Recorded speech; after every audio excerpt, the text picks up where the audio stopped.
You've likely heard of the term cybersecurity. Well, in today's Money Talks episode, we're talking about what we can do to protect ourselves as we become increasingly reliant on the cyberspace to carry out our everyday tasks and operations.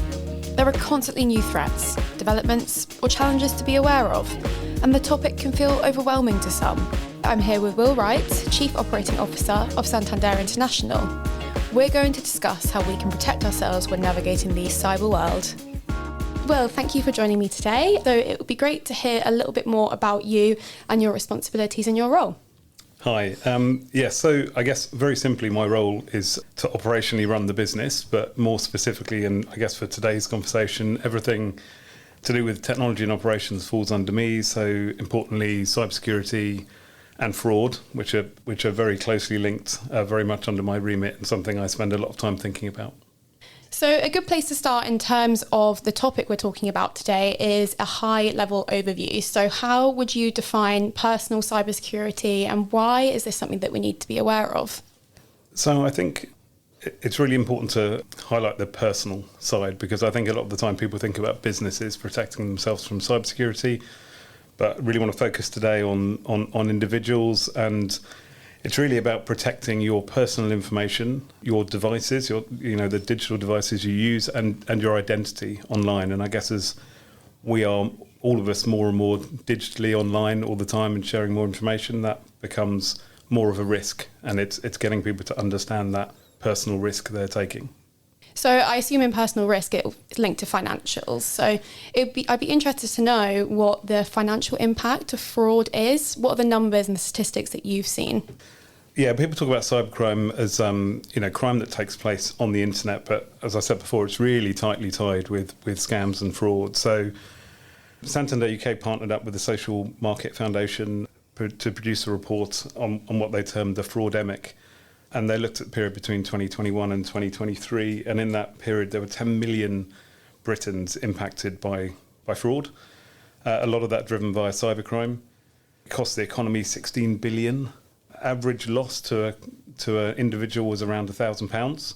And maybe more importantly, the emotional impact of being subject to cybercrime or fraud is really significant. And so the number of data breaches, the number of events that are happening are only increasing year on year as there's more and more data out there. So it's really important that everyone understands that risk, back to the first point. Yeah, exactly. Yeah. And a lot of us are probably exposed to that in our jobs, kind of being aware of scams, maybe in the financial services sector, probably more so. Like you say, it's important to consider the personal impact that cybercrime can have. I wanted to talk about the specifics of cybercrime and where it kind of comes from. And one thing I saw was about the dark web. So I'd be interested to hear your thoughts on it and how it links to cybercrime and fraud. So I don't know how many people know much about the dark web. It sounds very intriguing, of course, but really it's just an illegal marketplace for drugs, weapons, counterfeit goods. But very importantly, it's where most data is sold online. So data that's been stolen in breaches, it will be offered sometimes for just a few dollars on the dark web to anyone that wants to buy it and then use it for nefarious means. It's not an area that most people are aware of, but now it's becoming more and more easy to check if your data is on the dark web. There's the credit reference agencies like Experian offer tools to look for it there, and there's free tools. I think even Google offers a way to look up your identity on the dark web and let you know if there's passwords stored there or any of the rest of your data. Yeah. So there's free tools out there for people to check. And unfortunately, it seems like this is something that happens to all of us. We get the emails saying, you've had a password leak. So it is definitely worth people checking where their data is and kind of getting control on that, I imagine, because identity theft is very real. And it kind of sounds like an obscure concept. So would you like to talk about what that looks like for the average person? In the end, unfortunately, it's really common, and people might think by the term identity theft that it's targeted, that someone is trying to steal, Meg, your identity, but it's much more widespread than that. It's a combination of using data breaches that are out there and social engineering, which we'll probably talk a bit about, to just persuade people to give away too much information and allow criminals to act as that individual, which is what identity theft is. But they are doing it at huge scale. So it's not targeted. It's not targeted at businesses. So I go back to the individual. We all need to be aware that we may well be caught up in a data set that is then used where people are trying to take people's identities to, whether it's creating passports, whether it's trying to get access to your accounts. There are many routes for criminals to benefit from your having access to your identity. Yeah, and I think we all underestimate that, which is important to note as well. We've covered already how easy it is for your data to leak, you to be vulnerable to attacks like this. So I'd be interested to know in how customers and banks like Santander International can work together to prevent this as much as they can. Look, we're doing a lot. It's something we're talking about internally on a weekly, monthly basis. I think one of the things we're very keen to do, one of the reasons I'm here today, is to try and educate the general public, our customers, because we've got to work together. We can and do put lots and lots of controls in place to try and protect our customers from cybercrime, from frauds and scam. But if customers are unaware of the risk, if they don't understand it, then it makes it very, very difficult. There's actually a very good programme on BBC, on iPlayer, called Scam Interceptors, which I'd encourage anyone to watch 1 or 2 episodes of, because it just brings it to life how easy this is for the fraudsters to use your data against you, and how convincing they can be, whether it's over email, over the phone. There's lots of sort of live scams taking place, which they're able to intercept, clues in the title. And it's really insightful, and I think it would just help people understand that risk and probably make them less likely to fall for the scams. Yeah, and I think you always feel like it's never going to happen to you, don't you? So it's really something important to hammer home about. It can happen to you. It's very easy for it to happen to you. So you should always work with your bank, be generally careful so you can prevent where you can. Because unfortunately, it seems a bit inevitable that our data is going to leak, we're going to have a scam attempt. So it's really important, as you say, to have some personal responsibility and make sure you use the services that your providers provide to protect yourself. Talking about the more specific things that we can protect ourselves from, the general things to be on the lookout to prevent us getting scammed, having money taken from us, what are the common threats that we should all be aware of that are easy for us to keep an eye on? The most common one is what's termed phishing, and that's receiving an email where someone is trying to get you to click on a link, give up some information. 35% of malware is delivered via email now, and I think something like 94% of organisations have had some kind of event that's been triggered by someone acting on an email that was a phishing email. So something that is trained out a lot in business, probably not trained out enough in the public realm. So it's really important for people to understand what phishing is and to really consider if an email they've received is genuine. There are variants of this. Smishing is where it gets delivered via a text message or WhatsApp, and they're very, very common now as well. And vishing, which is voice, and this is where someone's calling you up, either trying to extract data or may lead on to a scam or a fraud. And I heard a stat the other day: half of landline calls that are now made, and not a lot of us don't use landlines anymore, half of them are fraudulent calls. Wow. And it's great that they all have catchy names to remember these Yeah, they're catchy. I'm not sure to talk to what they are really, but yes, I mean, email, SMS or text or voice, any of those channels that you use, they may come in via one of them. And of course, social media is another area where both we need to consider the risk of putting our data out there, because if we have a big online footprint through social media, it puts your data out there, it creates a risk. And of course, people will try and contact you through social media. There's lots of scams through the likes of Facebook, which are very, very prevalent nowadays and very successful, unfortunately. It's definitely rampant. I mean, you go in your junk folder and it is quite the sight of attempted scams. It goes beyond people reaching out to you directly, doesn't it? You can download things or click on things that... So talk to me a bit more about what those terms are specifically. I mean, phishing is just one route by which you might get malware or ransomware. And again, technical terms, but malware is just software that if you install it on your computer, it's going to do something you don't want it to do, extract some data, take control of the machine. Ransomware is a very specific version of malware where it will take complete control of your machine, lock it down, and then you're likely to get a request for payment to either give you access back into your machine or they may threaten to release some of your data. They may claim to have access to embarrassing emails. It could be all sorts.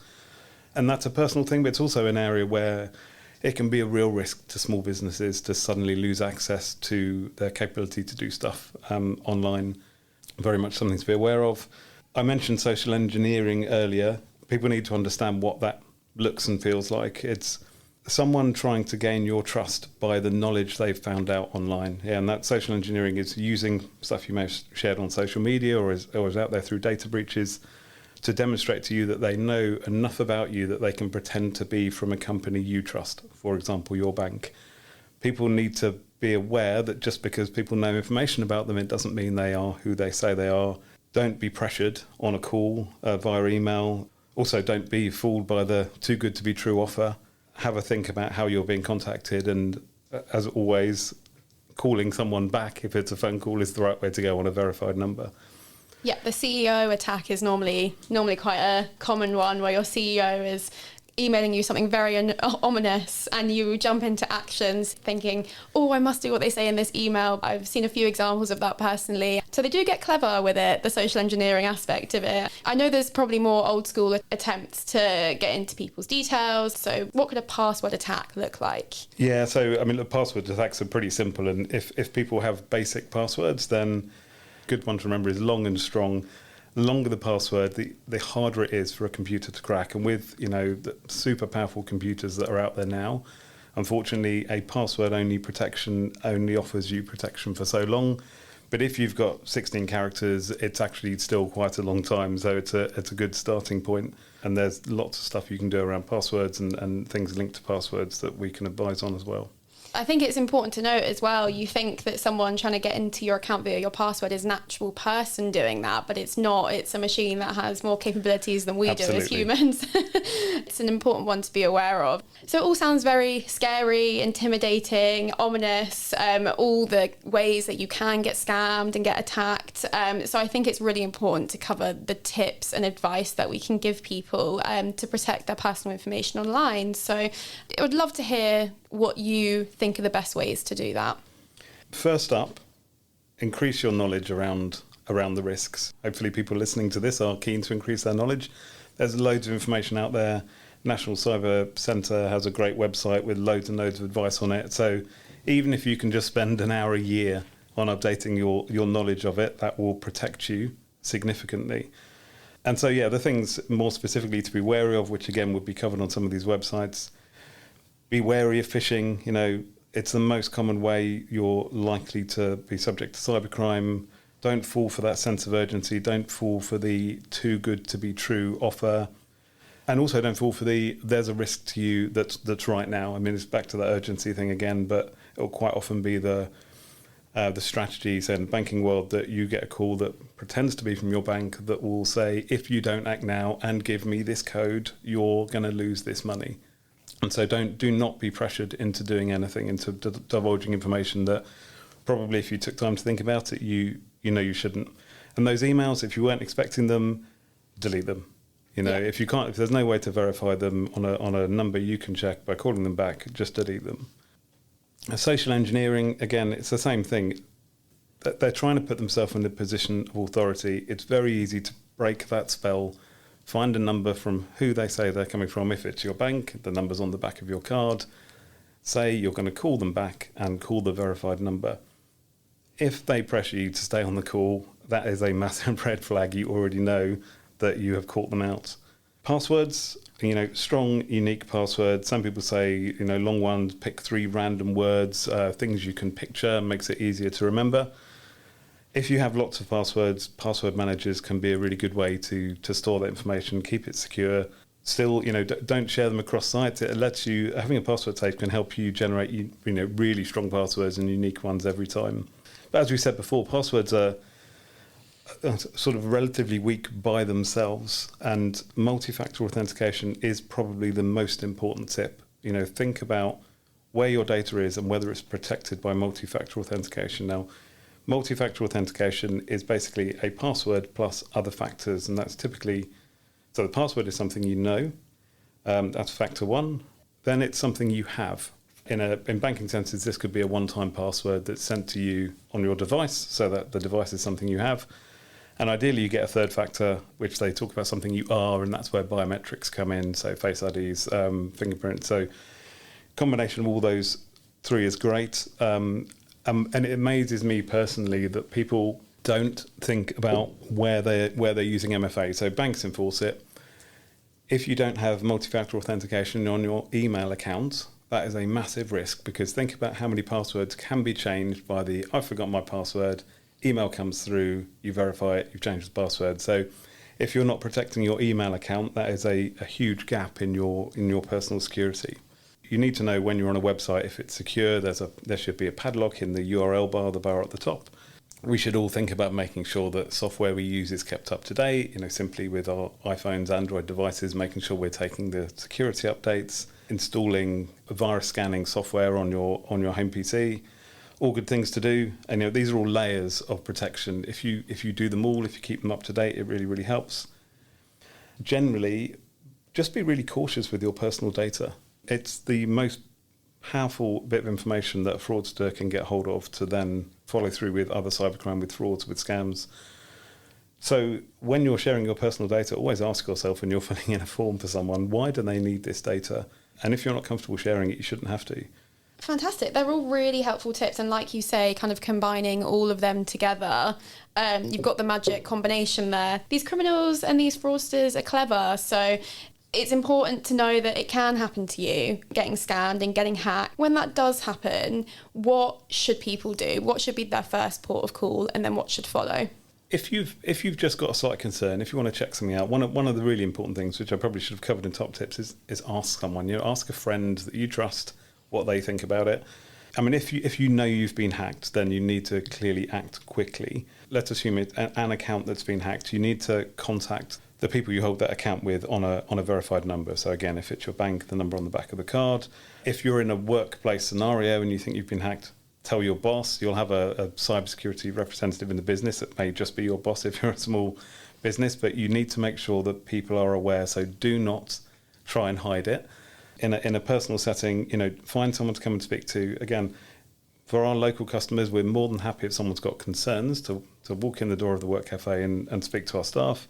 Again, if they know they've been hacked, call our number, act as quickly as you can. There are things that we will never do that I should just reiterate again now. Our staff won't call you and ask for security information. We won't call you and pressure you to stay on the phone. We'll be more than happy for you to call you back. We won't ask you to move money to another account to protect it. We will never ask you for one-time passwords.